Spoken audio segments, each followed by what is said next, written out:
Hi රසම රසට එළවලු noodles හදමුද? එහෙනම් එන්නකෝ.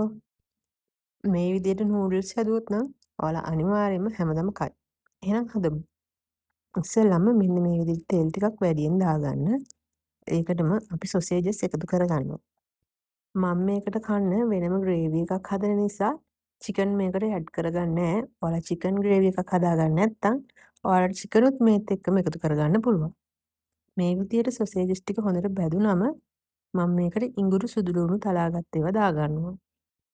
මේ ටික හොඳට බැදීගෙන එද්දි මම මේකට දාගන්නවා බිත්තරයක්. ඔයාලට ඕන නම් බිත්තර දෙකක් විතරක් දාගන්න පුළුවන්. බිත්තරයටත් අනිවාර්යයෙන්ම ලුණු ගම්මිරිස් එකතු කරගන්න.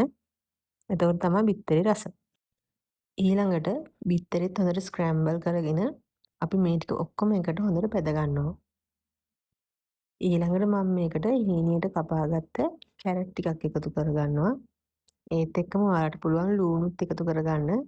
බබා ආස නැති නිසා මම ලූණු මේකට එකතු කරගත්තේ නැහැ. ඒ වෙනුවට මම ලීක්ස් වල සුදු පාට කොටස එකතු කරගත්තා. ඒක දැම්මාමත් ලූණු වගේම රසක් එනවා. දැන් මේ ටික හොඳට බැද ගන්න. මේ ටික බැදුනහම තමයි අපේ නූඩල්ස් එක රස. ඊළඟට මම මේකට ගම්මිරිස් කුඩු, ලුණු කුඩු ඒත් එක්කම සෝයා සෝස් එකතු කරගන්නවා. ඔයාලට ඕන නම් කෑලි මිරිස් එකතු කරගන්නත් පුළුවන්. කෑලි මිරිස් දාපුවහම නූඩල්ස් එකේ ලස්සන පාට නැති වෙනවා. නිකන් මිරිස් පාටක් එනවා. ඒක නිසා මම කෑලි මිරිස් එකතු කරගන්නේ නැහැ. ඔයාලා ආස නම් එහෙම එකතු කරගන්න.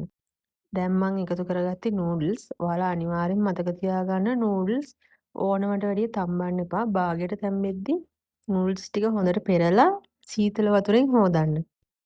නැත්තම් නූඩල්ස් ටික ඕවර් කුක් වුණාම මේක මෙරි වෙන ගතියක් එනවා. මෙන්න මේ විදිහට ලස්සනට මේ වෙනම හිටින්නේ නැහැ නූඩල්ස් කෑලි.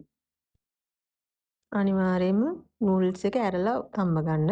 එතකොට ඔයාලට පුළුවන් තැම්බිච්ච ගාන හොයාගන්න. දැන් මම මේකට ලීක්ස් කැරට් ටික එකතු කරලා මෙන්න මේ විදිහට හොඳට ටෙම්පරාදු කරගන්න ඕනේ නූඩල්ස් එක.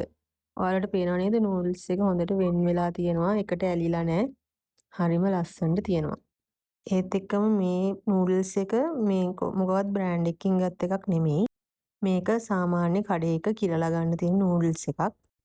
ඔයාලා ඒ කිරන නූඩල්ස් ගත්තාම කඩන්න එපා. ඒක ඒ විදිහටම තම්බන්න පොඩි ප්‍රමාණයක් කඩලා අර දාන්න පුළුවන් ගානට.